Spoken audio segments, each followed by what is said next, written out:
자, 수평문학 현대시 2강 수업 해보도록 하겠습니다. 먼저 첫 번째, 이육사. 우리가 모두가 아는 그런 시인이 나왔네요. 이육사는 여러분 누구나 알다시피 일제강점기의 저항 시인으로서 특히 남성적인 어조를 통해서 조국 광복에 대한 의지와 신념을 강조한다. 이런 거 많이 배웠을 거예요. 이육사의 대표작으로 여러분 교목하고 이 작품을 오늘 한번 비교해 봅시다. 교목 뭐죠? 깊은 바다 호수에, 바다는 아니고 깊은 호수에 내가 거꾸러질지언정 차마 바람도 흔들진 못해라. 그게 교목이죠. 세월에 불타고 우뚝 남아서서 그 나무예요. 교목이 큰 나무거든요. 그런데 나는 나의 삶이 그 나무 같은 거야. 그래서 차마 바람도 내가 차라리 호수에 거꾸러질지언정 내가 나를 굽히지 않는다. 그래서 강렬한 의지와 신념을 드러낸 작품이 교목이라면 교목을 다 알 거라고 생각하고 지금 얘기하고 있는 겁니다. 교목. 보통 이제 이육사시의 특징을 생각하면 돼요. 그런데 아니면은 이육사의 그 유명한 시 있잖아요. 절정. 절정은 알죠? 네. 수지적, 수평적, 한계점, 서리빨 칼날진 그 위, 그게 바로 절정이잖아요. 그래서 내가 어디에 무릎 꿇고 기도할 공간조차 없는 그곳에서 어떻게 했죠? 마지막에 차마 눈 감아 생각해 볼 밖에. 뭐라고 생각했죠? 겨울은 강철로 된 무지개인가 보다. 이게 무슨 의미였어요? 겨울은 강철로 된 무지개. 겨울은 당연히 일제강점기 암담한 현실상을 말하겠죠? 강철로 된 무지개는 뭐야? 무지개에 어떤 의미가 있어요? 희망. 왜냐면 겨울은 어쨌든 우리 계절이기 때문에 언젠가 끝나게 돼 있어요. 봄은 돌아서 오는 거야. 그러면 겨울은 굉장히 힘든 강철처럼 느껴지지만 하지만 결국엔 봄이 온다는 희망이죠. 왜냐하면 겨울을 지나서 봄으로 가니까. 그래서 그 무지개가 또 이렇게 다리 모양으로 생겼잖아. 그러니까 강철로 된 무지개. 튼튼한 희망의 다리다. 이렇게 생각할 수도 있죠. 은유법과 역설법이 사용되었죠. 그거 배웠잖아. 근데 그게 이제 보통 이육사의 일반적인 특징이야. 그런데 얘는요. 그리고 막 자기를 후회한다거나 그런 건 없었거든요. 근데 얘는요. 자기 자신에 대한 비관적인 인식이 드러난다는 게 아주 중요해요. 얘가 이제 막 의열단에도 들어가고요. 독립운동을 하다가 이게 지금 30년대 후반 작품이거든요. 그러면서 이제 너무 일본 놈들이 자기를 괴롭히니까 자신의 지난 삶을 잠깐 회고를 해본 거예요. 그래서 여기서 노정이라는 건요. 이거 너네 한지 알걸? 무슨 노자야? 길로지. 그 다음에 정은 뭐게? 여정할 때 그 정이에요. 그러면 노정이 뭘까? 그래, 여행 과정. 그러니까 그 여행의 길 가는 과정이잖아요. 길의 과정이야. 그러니까 이거는 기록이고요. 그러면 지나온 삶의 기록.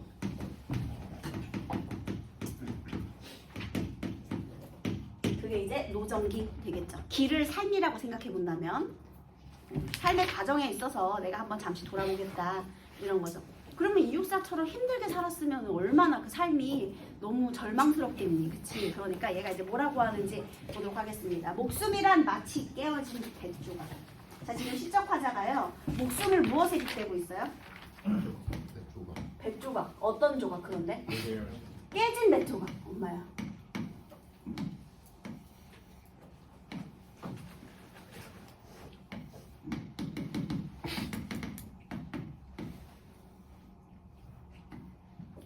여기가 다 갈라지고 깨져가지고 여기는 막 나가 있고요. 깨진. 자, 여기 깨어진. 얘들아 원래 깨어진 문법적으로 맞아요? 아니요. 무슨 표현이죠? 시적 허용이야. 그럼 왜 그랬을까? 이 깨진 느낌을 강조하고 싶어서 이렇게 길게 늘렸겠죠? 자, 그러면 깨어진 뱃조각의 원관념이 뭐라고요? 화자의 목숨. 이게 원관념. 그죠? 네. 이 목숨을 빗댔는데요. 자, 깨어진 뱃조각의 의미. 벌써 얘가 위태롭고 불안한 거지. 이 깨진 배가 금방이라도 침몰할 것만 같잖아요, 여러분. 그러면 결국 화자의 삶은요, 화자의 목숨이 이렇게 깨진 뱃조각 같았다. 그러니까 산산이 부서진 화자의 삶에 대해서 생각해 볼 수 있죠. 그래서 화자는요, 위태롭고 불안한 삶을 살아왔다는 것을 알 수가 있어요. 그리고 마치 이것도 이제 느낌을 강조하기 위해서 이렇게 강조를 한 거죠. 그래서 이렇게 비유적인 표현이 돋보이고 있고요. 여기저기 흩어져 마을이 한 구죽죽한 어촌 못하고 설프고 삶의 티끌만 오래 묵은 포범처럼 달아매었다. 자, 무엇을 달아매었느냐? 포범. 이게 포범이거든요, 여러분. 배로 만든 돛 이란 뜻이래요. 거기 주석 달려있죠. 자, 그런데 이 포범에 삶의 티끌만 오래 묵은, 미안해요. 삶의 티끌이 원반역이죠. 삶의 티끌도요. 사실 삶을 뭐에 빗댄 거예요? 일단 1차로 티끌에다 빗대죠. 먼지에다가. 그죠? 그 다음에 이 삶의 티끌 또 이걸 또 뭐에 빗대고 있는 거예요? 오래 묵은 포범. 배로 만든 돛. 그러니까 겨우겨우 부서진 삶의 조각을 내 먼지 같은 이 삶의 조각을 겨우겨우 붙들어다가 이렇게 메고 그렇게 견뎌왔다 이런 뜻이 되겠습니다. 자, 그러니까요 지금 얘가 굉장히 풍파에 막 바람이 불고 막 풍파에 막 시달리면서 그렇게 얘가 왔다는 걸 알 수가 있죠. 배가 막 흔들리면서 이렇게 막 금방이라도 쓰러질 듯이 그렇게 힘들게 왔대요. 그 다음에 여기서요 한 구죽죽하다 무슨 뜻일 것 같아요? 사실 뜻을 몰라도 그게 큰 문제 푸는데 큰 지장은 없어요. 그쵸? 그럼 여러분의 우리 모국어 화자의 감으로서 한번 찍어보세요. 한 구죽죽하다 무슨 뜻일 것 같아요? 세상 에? 눅눅하다. 눅눅해? 한 구죽죽한 어떤 말? 뭔가 그래 눅눅하고 뭐 그런 게 이제 기분이 별로 좋지 않죠. 부정적인 의미구나 하고 넘어가면 되는데 특히 가난하고 지저분한 그런 뜻입니다. 네. 부질구질한 거지 얘들아. 부질구질한. 그래서 그렇게 가난하고 지저분한 그런 어촌 마을보다도 어설프고 그러니까 힘들다는 거죠. 삶의 티끌만 이렇게 달아매고 그렇게 살아왔대요. 그래서 지금 화자의 삶이요. 우리 화자의 삶.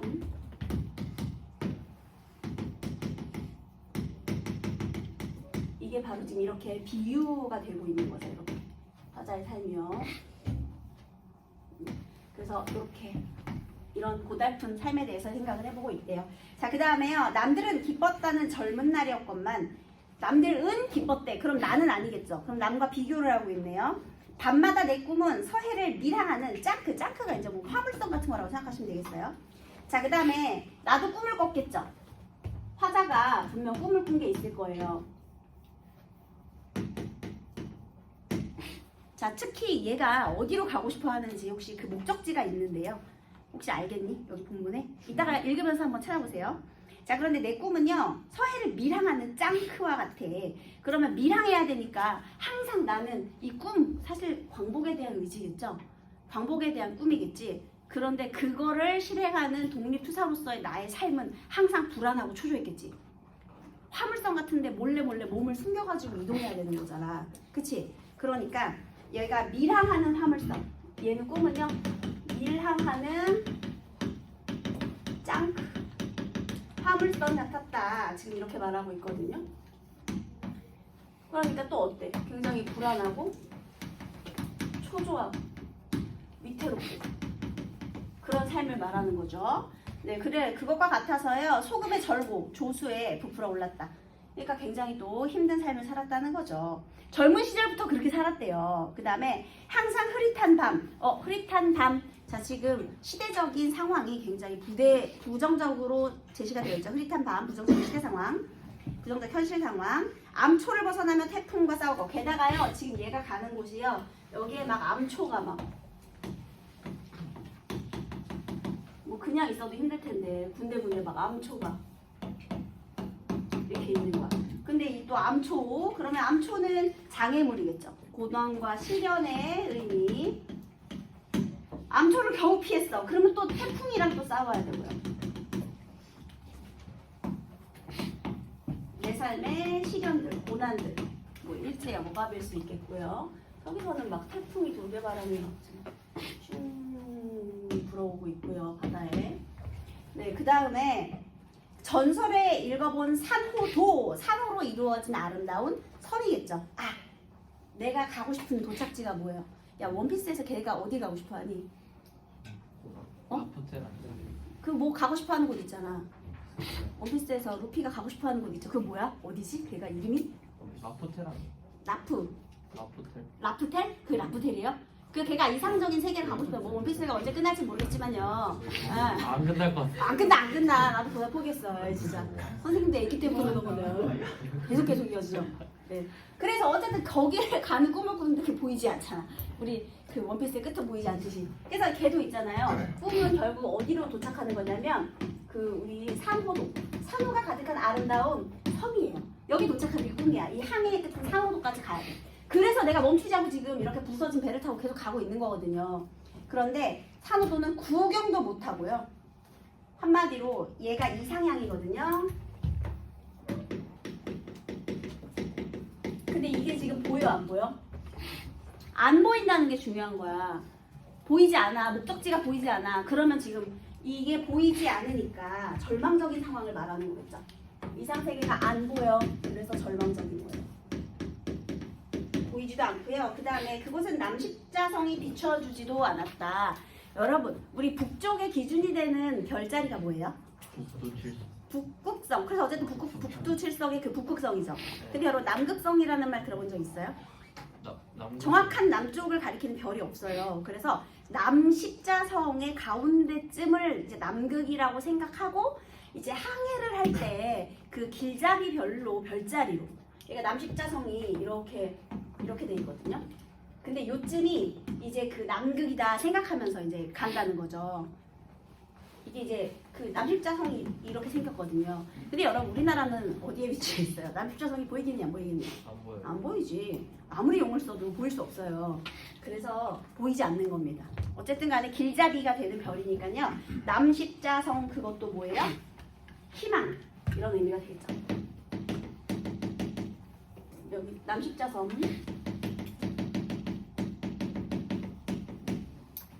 얘도 길잡이로 이끌어주는 어떤 희망인데요.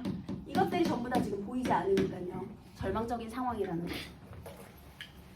그래서 지금 굉장히 절망적입니다. 어떡하니? 쫓기는 마음, 지친 몸이길래 얘들아 시적 화자의 지금 처지가 직접적으로 표출되고 있다. 맞아요? 틀려요? 맞아. 여기 때문에 쫓기고 있다. 지쳤다. 본인의 처지를 직접 표출해주고 있죠. 난 쫓기는 상황이고 지친 몸이야. 그러니까 얘도 얼마나 힘들었겠냐. 인간인데. 그죠? 그래서 얘 독립운동하면서 많이 힘들었나 봐요.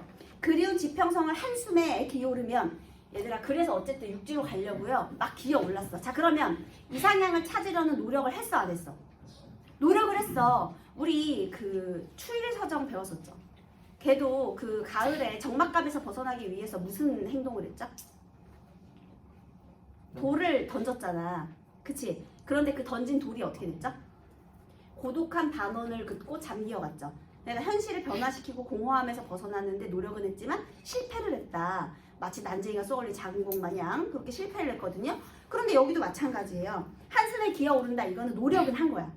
노력은 했어. 그런데 시궁치는 열대식물처럼 발목을 내웠었다. 자, 내가 기어오르고 있었는데 시궁치는 그냥 시궁창이라고 생각하시면 돼요. 근데 그 시궁창이 열대 발목처럼, 열대 나무처럼, 열대 식물처럼 내 발목을 내어줬대요. 그럼 열대 식물 좋은 거야, 안 좋은 거야? 내가 이렇게 벗어나려는 노력을 하긴 했거든요. 그런데 그때마다 나의 발목을 붙잡은 게 뭐예요?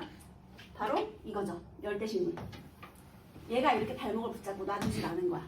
그러면 얘는 무슨 의미야? 얘도 실현, 고난 이런 건데 특히 나를 이 고통의 현실에서 벗어나지 못하게 하는 구속과 억압이겠죠.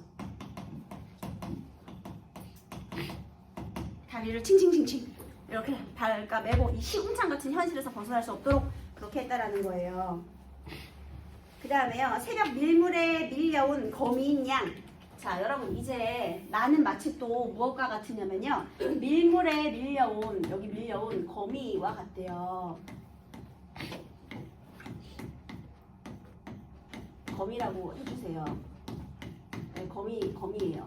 자 그런데 나는 마치 거미 같은데요. 거미가 제 힘으로 기어 나온 게 아니라 어떻게 됐냐면 밀려 나왔대요. 자 여러분 주체가 자신의 힘에 의해서 행동을 하는 게 아니라요. 이 주어가 다른 주체에 의해 내가 이 동작을 당했어요. 우리 이런 표현 뭐라고 그러죠? 밀다가 아니고 밀리다잖아. 밀려오다잖아. 밀다가 아니고 밀리다예요. 그럼 뭐죠? 피동 표현이잖아. 그치? 당한 거야. 자, 밀려온 거미라는 표현을 썼어요. 밀다가 아니라 밀리다예요. 피동정리사 릴을 통해서요. 밀려온 피동표현을 썼어요. 이 피동표현을 통해서 무엇을 강조하느냐. 얘가 자신의 힘에 의해서 여기까지 이렇게 온 게 아니야. 그러니까 이게 의지적이라고 하면 안 되는 거예요, 여러분. 여기 어디가 의지가 있어? 나는 지금 이렇게 힘들게 겨우겨우 이렇게 있는데. 그리고 밀려 나왔잖아. 그러면 얘는요, 비주체적이고 수동적인 삶에 대한 표현이죠. 내가 화자가 이렇게 살았다는 거죠. 게다가 심지어 다 살아 빠진 소라 껍질에 나는 붙어왔다. 기생적으로 그렇게 살았다는 거죠. 왜냐하면 소라 껍질에 거미가 살면 돼, 안 돼? 안 되지. 소라 개도 아니고 얘 지금 거미잖아. 그지? 어울리지 않는 삶을 살고 있잖아요. 그것도 다 썩어져가는 그런 망해버린 소라 껍질에. 그래서 그렇게 나는 그렇게 살아왔고요. 그래서 이거는요, 특히 이렇게 거리감을 시각적으로 대시와 이렇게 풀어쓰는 그런 표현을 통해서 거리감을 시각적으로 풀어서 드러낸 건데요. 뭐가 그렇게 머냐? 항구의 노정에 흘러간 생활을 들여다보며. 자, 아까 전에 노정이 뭐라 그랬어요? 과정이라고 했잖아. 길의 과정. 그러면 항구로 가는 과정에서 흘러간 생활을 들여다보며 이렇게 하면 되겠죠. 아, 결국은 어디로 도착하고 싶어? 항구로 도착하고 싶죠. 항구로 가는 여정. 아, 그러니까요, 이 인생의 과정을요, 얘가 지금 항해에 비유하고 있는 거죠. 그래서 마지막에는요, 얘가 항구로 가는 그 과정, 길의 과정에서, 얘들아, 여기서 또 중요한 게 있다. 분명 과정이라는 말이 계속 지금 나오고 있죠. 그럼 이제 목적지에 도착해서 지난 날을 회고하고 있다 하면 돼, 안 돼? 안 되지. 근데 이런 거에서 틀리는 거야, 니네가. 여기에서 뭐 자기 자신에 대한 비극적인 인식이 드러난다, 이런 걸 틀리겠니? 그런 거 안 틀려. 근데 목적지로 가는 과정에 있는 것과 목적지에 도착한 건 분명 다른 거거든요. 근데 목적지 지금 보이지도 않아요, 여러분. 아까 안 보인다 했잖아. 그래서 보이지 않는데 얼마나 절망적이야. 그리고 나는 내가 막 최선을 다해서 막 적극적인 의지로 밀어붙이고 있는 삶도 아니야. 뭔가 기생적이고 비주체적이고 수동적인 본인의 삶, 이렇게 힘든 상황에서. 그래서 절망적인 현실인식이 드러난 게 바로 이 노정기예요, 여러분. 이육사시에서 보기 힘든 시지. 얼핏 보면 꼭 이육사 아닌 것 같잖아. 이 작가를 가리고 보면 이육사시가 아닌 것 같죠? 그래서 결국에는요, 이런 본인에 대한 비관적, 비극적, 부정적인 자기 인식이 드러나고 있는 그런 작품이다. 이게 지금 3번의 보기에 지금 나와 있는 거예요. 자기 자신을 이렇게 비관적으로 생각하고 있죠. 자조적으로. 그래서 이 지나온 삶의 기록에 대해서 한번 살펴보았습니다. 이게 노적이었어요.